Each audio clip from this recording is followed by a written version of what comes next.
ขอจำดีอะไรพระเดชญาณเลยบ่าวลำเชิญทุกเจ้าลงมา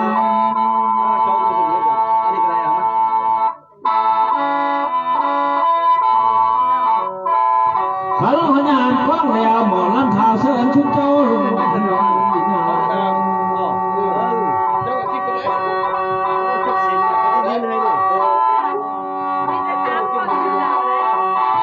มาที่เชิญเสนอพระเดชญาณเลยตบทิ้งฝ่ายได้กวางแถวคอยลุงชัย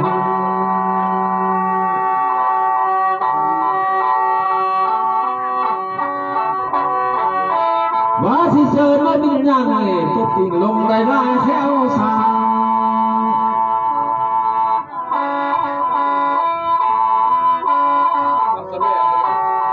มาที่เชิญมูเจ้า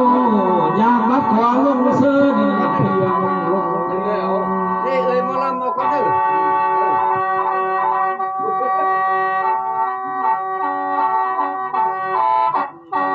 พอว่าบุญมีเอ้ยเบลาแพงเลยพอแม่คือเมื่อฟ้าอย่าช่วยเราสุดใจอย่าได้เอ้ยลูกชายเลย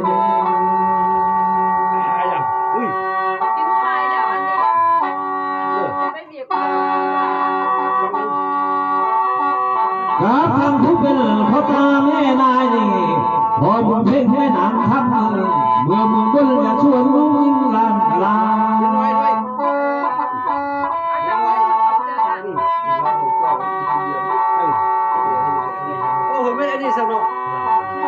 ขันมาเข้าช่วงท้องขาเนี่ยอย่าชวนลูกเมื่อนำพ่อแม่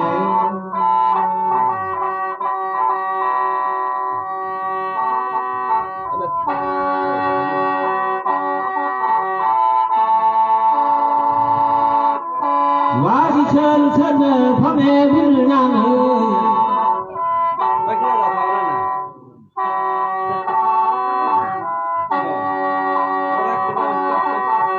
ขันมาหยาโมกทางบ้านนี่เหือนเธอเดินบ่เอิญหยาเมื่อเลย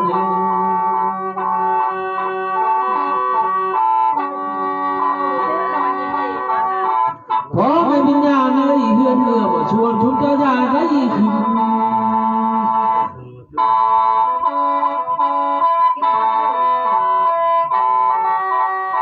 จากเมื่อดีเด้อพ่อแม่เด้อสักแปะหัวปัดดังชุดเจ้าสร้างผ้าสีเมื่อเลย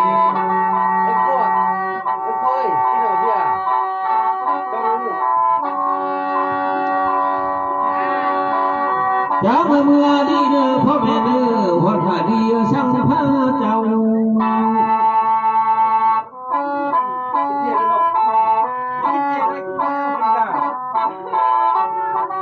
เขาพ่อแม่เขาเดินบานทั้งสมเมืองเลย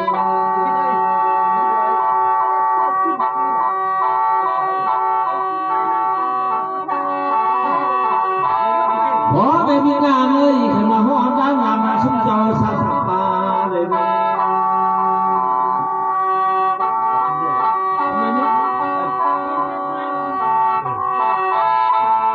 เขาก็หัวด้านมาเนี่ยพ่อแม่วิญญาณทั้งทั้งเขา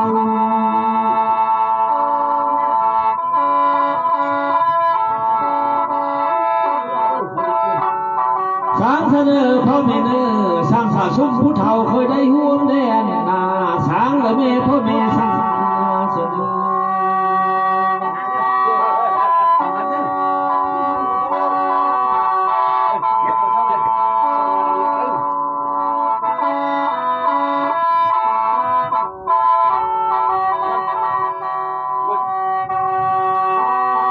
หมอละเมยหมอเขียน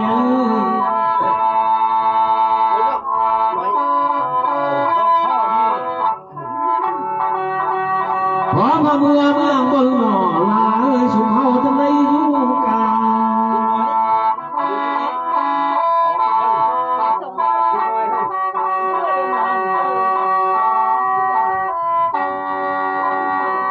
พอมาเมื่อนอลา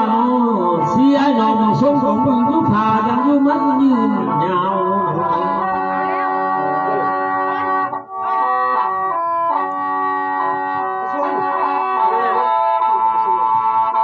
จากเมื่อนี้เลยงานเลย ไปขามเมื่อไรขังคนนี้ เอาแล้วเนาะ น้ำมาลงใกล้ดอนนี่พอไม่เมื่อชักทั้งใส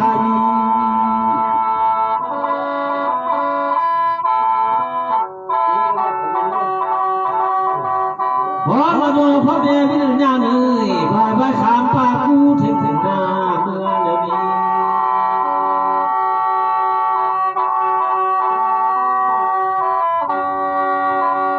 หาว่าว่ายถึงในปราสาทถึงบ้าน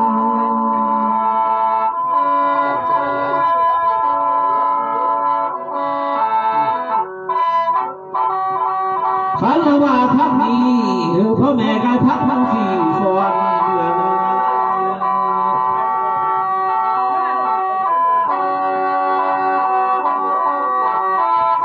น้ำมาลงค่ายดอนนี่พอแม่เมื่อชักทั้งใส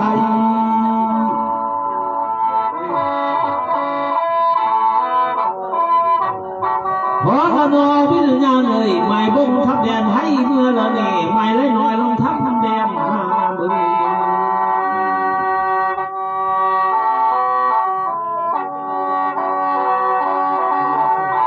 น้าพญานขยันเธอพ่อแม่เมื่อไรขับคน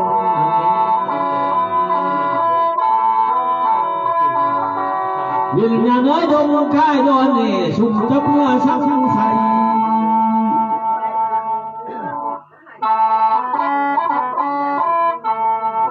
ข้ามาทางเมื่อบนนี่พ่อแม่วิญญาณเนื้อท่อเบอร์ไว้นี่ทางว่าน้อยขึ้นขาเนื้อท่อเบอร์เรา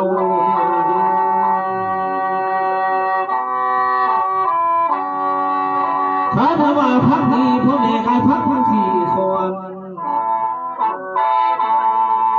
ข้ามาดงค่ายดอนนี่จางเมื่อชักทั้งใส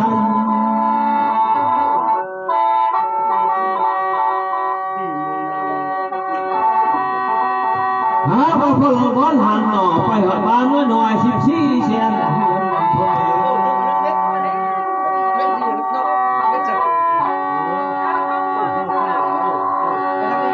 อย่าเข้าหน้าวิญญาณเลยบาดบนหลังคนไฟตั้งแสนปีมันบ่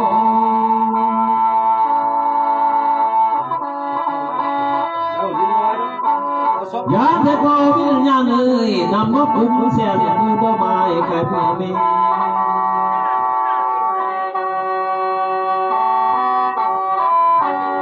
เธอคุมชักกายเมื่อเดิมวายชาวบ้านเมืองนี้บ่โคเลยเขาตั้งลงเมืองนี้บ่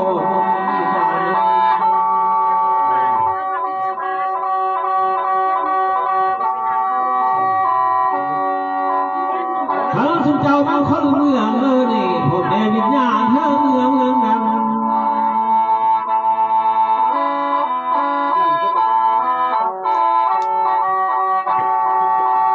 น้าพญานขยานเมื่อได้ขับคอนเดี๋ยวนี้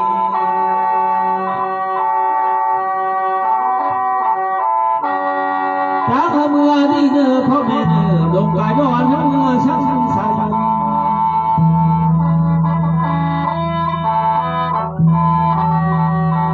หามาข้ามทำไมเมื่อวัดตนก็เมื่อโคใส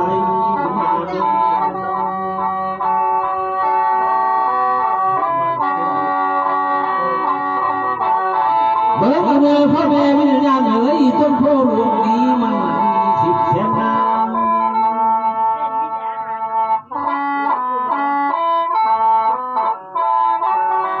เบิกแม่วิญญาณเอ๋ยจนว่าเท่า10เสียงสายสายเมืองเมื่อย้อนเมืองนั้น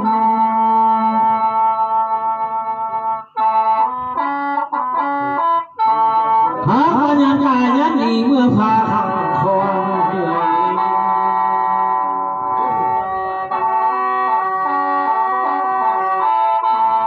จากเมื่อนี่เดินวิญญาณเลยลงกายร้อนทั้งเมื่อชักทั้งใส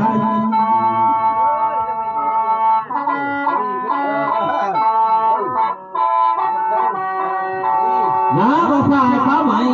เมื่อพอนำสมุทรเลยสุดขาเลย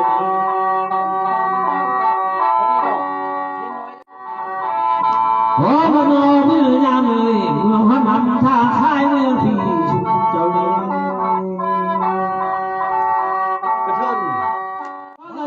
แม่วิญญาณเอ้ยมันเหมือนแดนพี่แล้วแดนคนคงกาสิโต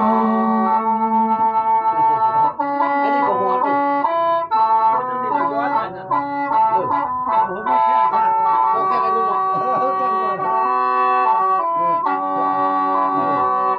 เอาลงมาซะลงมาฟันเอาอันนี้มาซะเอาซะเอาโอ้โหอันนี้ก็เอา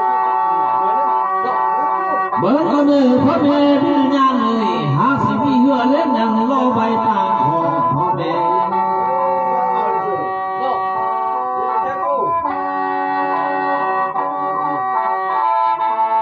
พ่อแม่วิญญาณเอ้ยหาสิมีเหือทองนี่ไว้ตามคืน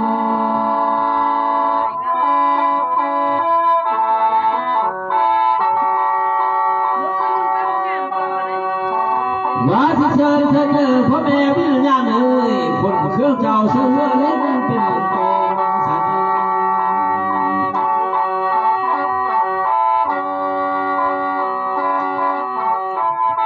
ว่าเธอพ่อแม่โยของรุ่นนี้กองท่านนี้เสือทองเป็นเชื่อ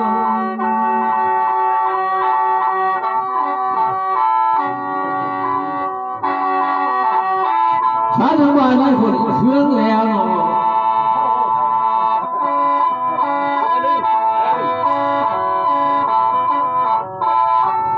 มาลำที่เชิญเชิญเมื่อวิญญาณเลยพอดทุกนั้นคือเมื่อขี้หัวเหียฉันเกี่ยมแล้วคุณเลือกคุณชาแล้วที่ว่าอธิบายน้ำเลยวันนี้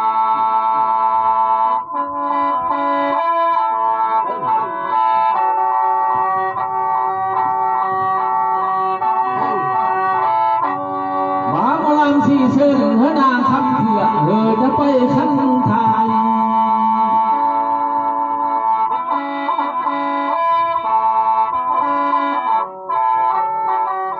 มาลำที่ได้จ้องยายหน่อเรือกองบุญนี้กองท่านนี้ว่าทางนี้ไปเลยขาดขาดละเลย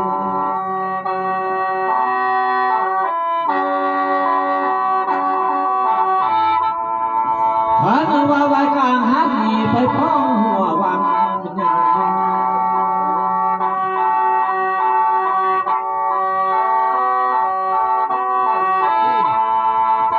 หาพระพุทธแม่นำหน่อวิญญาณเอ้ยขอได้หาสิ่งเหล่านั้นนำตกมานีเมืองสาขายก่อนเดี๋ยวนี้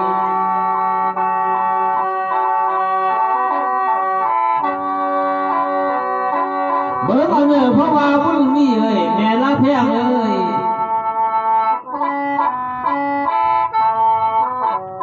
น้องน้ำที่เคยดันนางดันเลยพ่อแม่บุญเพ่นน้องแม่นางทำคือดังเดียวกัน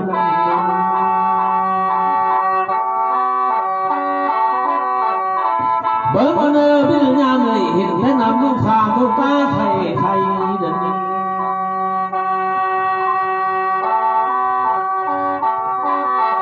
หากที่มีสุขบ้าสาวหนึ่งบนเล่กายยิ่งก็ได้ขึ้นฟ้า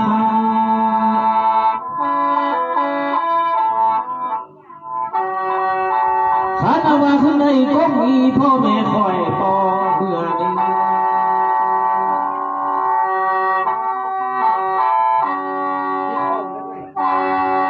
เดือนอย่างไรฉันว่าขึ้นในเงินเนี่ยได้ทองเมื่อบนค่อยขาม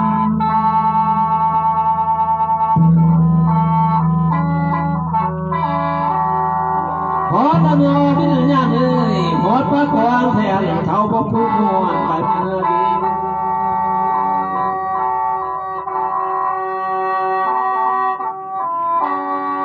จากกายเมื่อเนื้อกายดอนแทนดวงว่าได้ภูเขา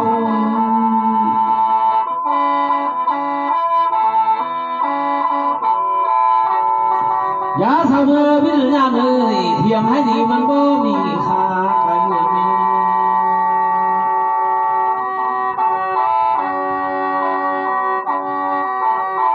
เธอสุนทรกายเมื่อเนื้อเทียมหน้านี้บ่มีตรงกับตา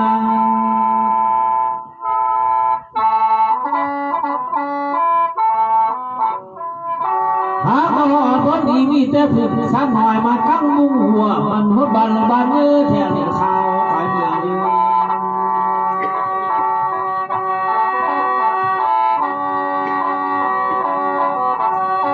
ขันละว่าพักดีชุบเจ้ากายพักทั้งสี่คอย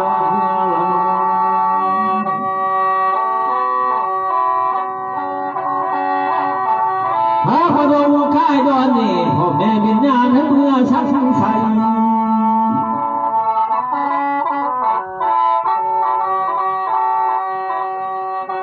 พระเมื่อใจใจตุกเชื่อชายเมืองพ่อแม่เอ้ยวิญญาณหนึ่ง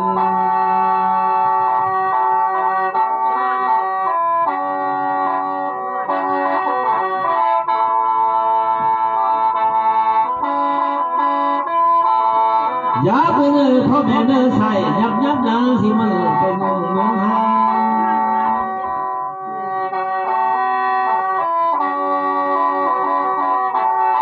ยาเป็นวิญญาณเอ้ยสายยานางชื่อเมืองพวน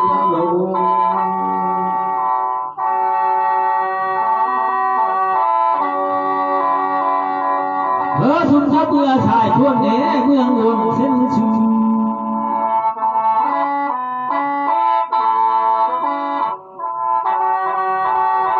พอเราโดนพ่อแม่วิญญาณเอ้ยคงไม่ตั้งกลางแก้วแถวเพียวเมืองหลัง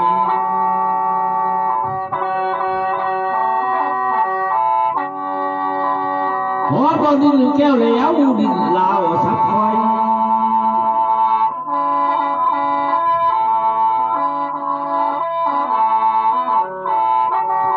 จันทกายเมื่อเนื้อพ่อแม่เนื้อ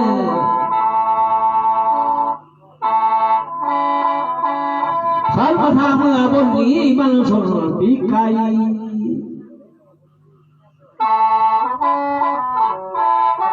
วิญญาณเนื้อทางขึ้นขาบังไฟขาทีมเมื่อเย็น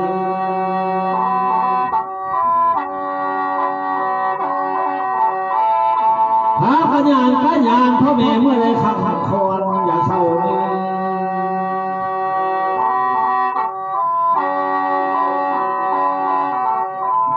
พระบรมค่ายดอนนี่วิญญาณถึงเมื่อชักสังใส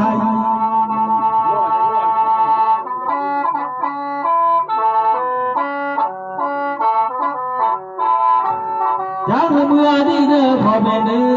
บาบุผ่าต่อไข่หน้าวัน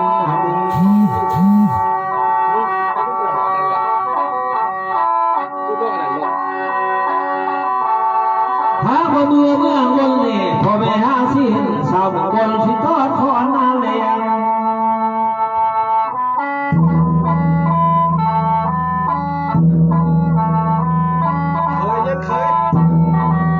ขอก็นอทงนาแลงเมืองพาแท้เท่าพ่อแม่เอ้ยวิญญาณ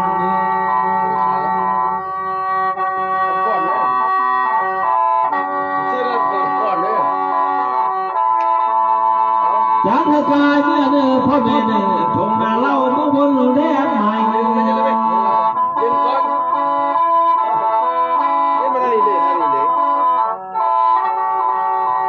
ยาเท่าเนื้อพ่อแม่เอ้ยทงนาแหลมเมืองพาเต็มแต่ก่อเรา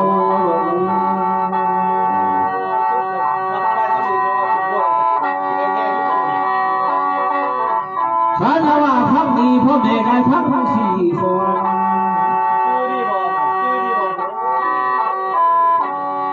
พระบรมค่ายดอนนี่วิญญาณทั้งเมื่อชักสังใส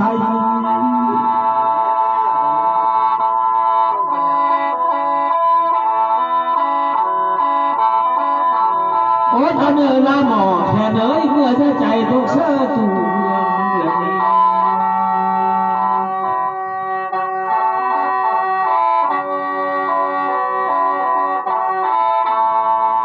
ขันมาในตู้เมืองนี่ใครตู้เฮาร้องแน่นอนหมอลำเล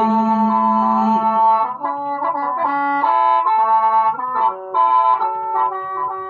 ขันหากว่าหน้าต่างยุบผาใครป้องเฮ้อห้องเที่ยวแล้วน้องเอ้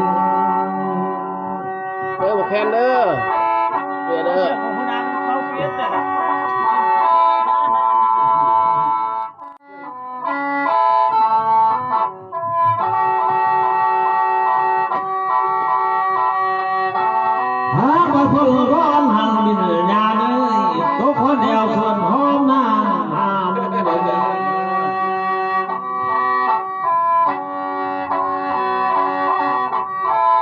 ในเมื่อเถิดท้องชวนข้ามแม่น้ำไอ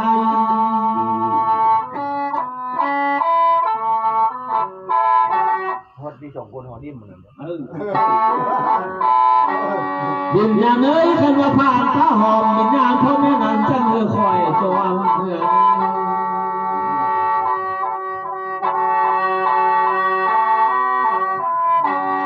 ขันมาหอดสวดมนต์เมืองบนเล่พ่อแม่วิญญาณคอยข้าม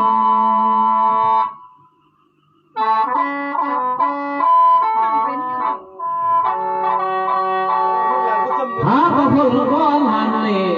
ได้กันเลยขอกระโดดละหนอนละเมยชวนห้องน้ำอาบเดี๋ยวนี้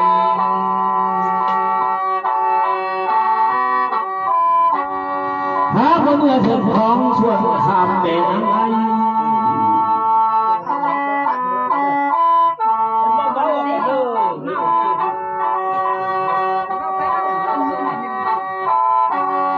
ขอกระโดดพ่อแม่วิญญาณเลยชวนน้องใหม่นาตั้งเทียมคำ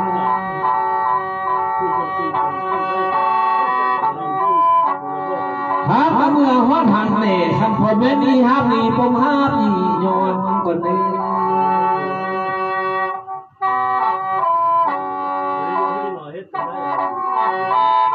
พอไม่มีงานเลยขันสุนเจ้ามีควานนี้ปมควานออกตาบ้า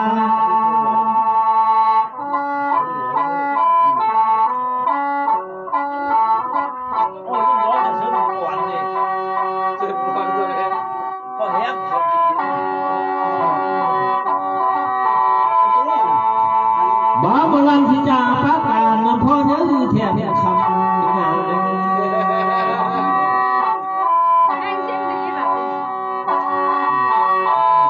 ยับพ่อแม่แทนเลยยับเพื่อนลูกน้องเจ้าแม่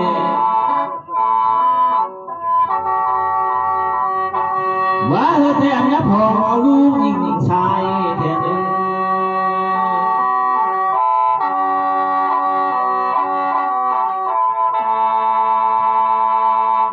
ขอตนอเจ้าสั่งท่าเอ้ยหาอะไรทั้งนั้น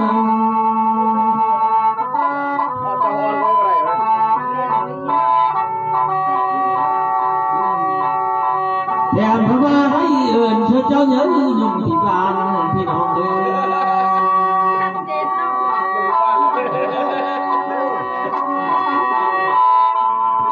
บอกให้ยมที่บ้านเจ้าหน่อมาปันหน้าเธอชุบิญญาณนี่ได้ให้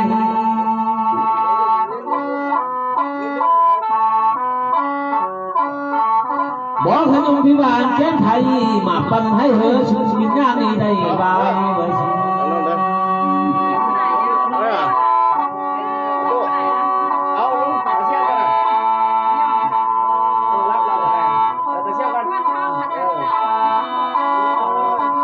ก็หากนี่แล้วเด้น้องเอ้ยทองคำเอ้ยนางคำเอ้ย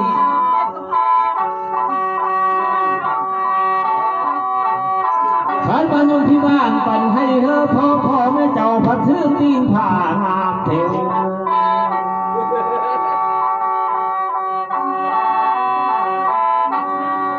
ขันมาอยู่ที่บ้านพันนาเนี่ท้าวเอ้ยเธอพ่อแม่ทิ้งเจ้าเนี่ยทำเหงื่อเพียงที่พัดซื้อหน้าตีนบ้าน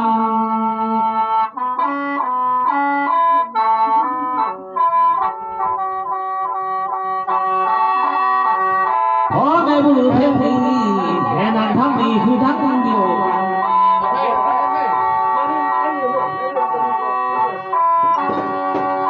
ข้าทาหอดนอนดีนอนยุ่งที่บ้านตั้งบ้านเฮาสุขในงานมุนีที่ก้อนดินเพียงงามนี้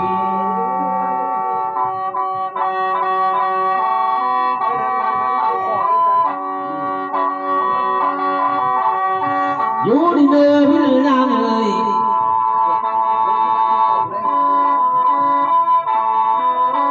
ข้างเมืองบนเหลวสาหนอลำแผ่นที่สาม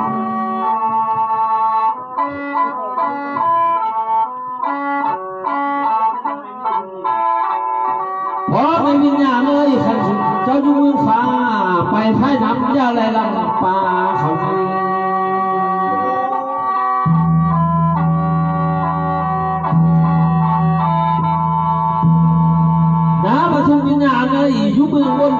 าจะรักใคร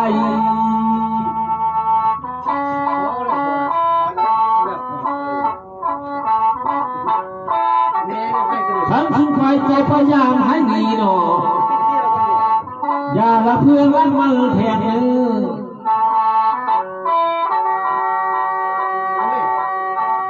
ข้าปัญญาเมื่อเรื่องเที่ยงคืนเนี่ยพอแม่บิญญาณจะห้อมคอยทาน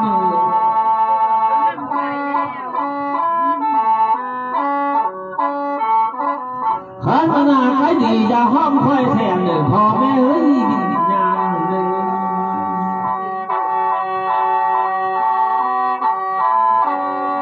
ขันสุเจ้าพิธีเมืองบนดีแทนดวงเพิ่งพ่อบาง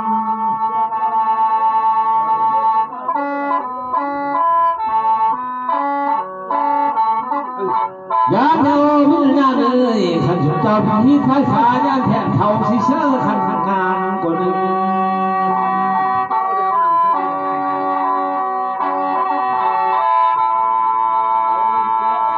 มอละเนยอาเฮือชกฟันเมื่อหอดบอนดีเหลือเนี่ยน้องเอ้ย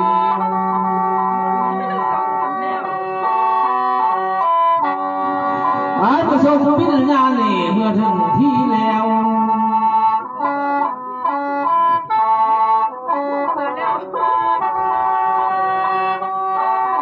พอบาบุญเอ้ยเวลาแพงเอ้ย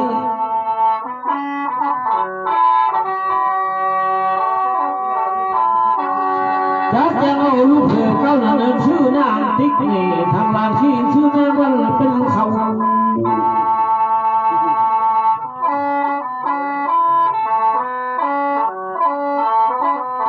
ก็ปืนขึ้นได้แค่เนื้อพ่อแม่เนื้อวอนแค่ขึ้นได้สาวสัน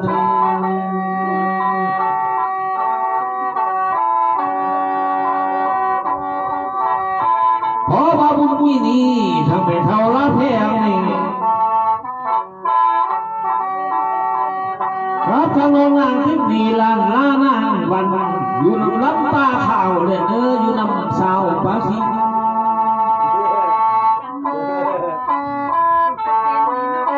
โยนขึ้นดอกไม้แทนทุ่งสาวรอสุดเจ้า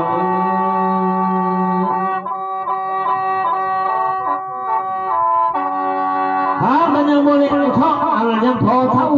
ที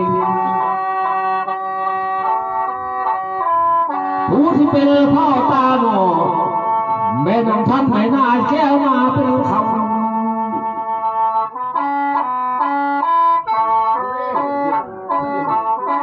ข้าตลอดผ่าอยู่น้ำลับตาข่าวเนี่ยพ่อแม่เอ้ยวิญญาณเลย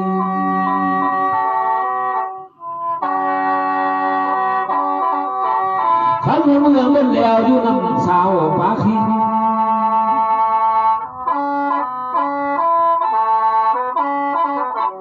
ข้าทำมาเพื่อเมียพอเท่าแม่เท่าดีอยู่น้ำชิงว่าไม่แทนทุ่งสาวเรืองเลย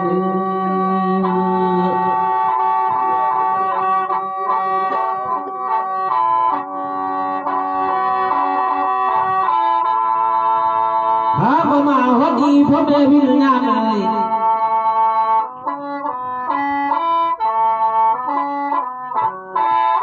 มาพลังลาชม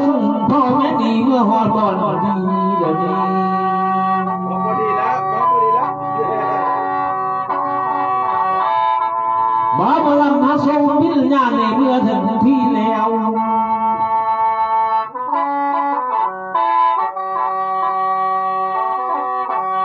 หาประมาวัดดีพ่อแม่วิญญาณเลยจับมือสายเอินลาละบ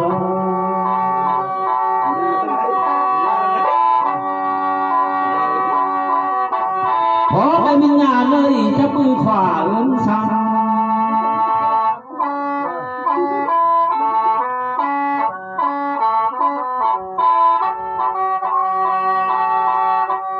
พอละเมื่อไอ้คำนองนี่ลาเอ้ยพอมาตุ้งแขนขึ้นนอนตู้กุ้งนั่งพ่อแม่เมื่อแหงเขาหน่อยเรากี่ได้แล้วสิพอมาตุ้งแล้วลาเอ้ยตุ้งแขนขึ้นกำแพงนี้เฮือนแทงเอื่น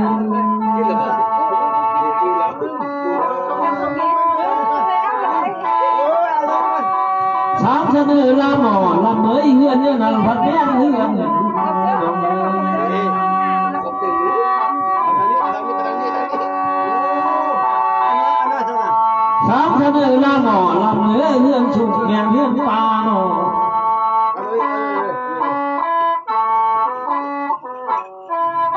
เราสร้างเฮือนข้างฟ้าเฮือนผู้เสียดินน้องเอ้ย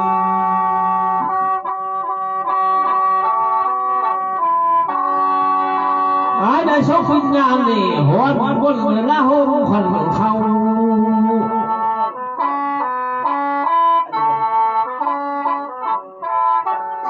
ข้าตัวตัวฝ่าเฮือนละเฮียขวัญน้องเอ้ย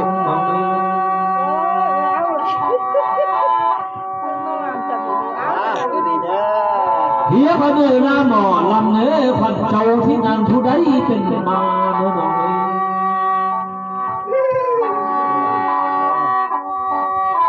เฮียลงมาเนื้อเพียงเนื้อเจ้าสังฆาที่อยู่เฮือนเป็นเรา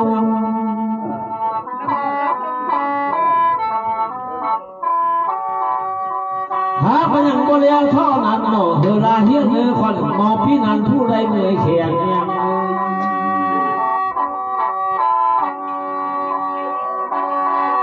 เฮ้ยลาเหี่ยวหนอหมอแขนเนื้อสาวหมอลำบ่หมอลำให้ลงมาพองเนื้อ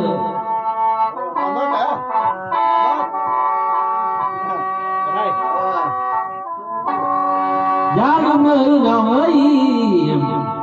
หาปัญญาหัวคำนั้นนายกับน้องเป็นผู้ชิงนงหัวกระเรียนน้องเอ้ย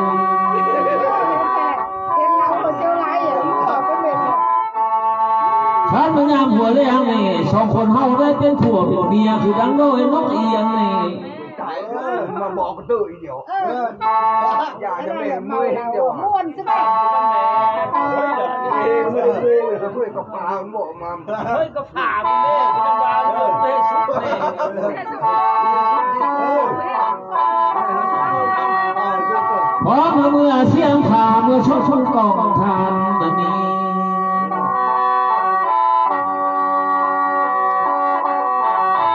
ขันมาไม่มีอาเย็นดีขอให้น้องไม่มีมาชวน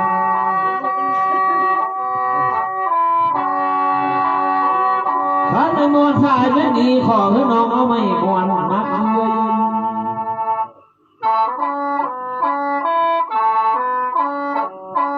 หมอแค่เมื่อยเห็นเดียวหายให้เต้าหมอลำ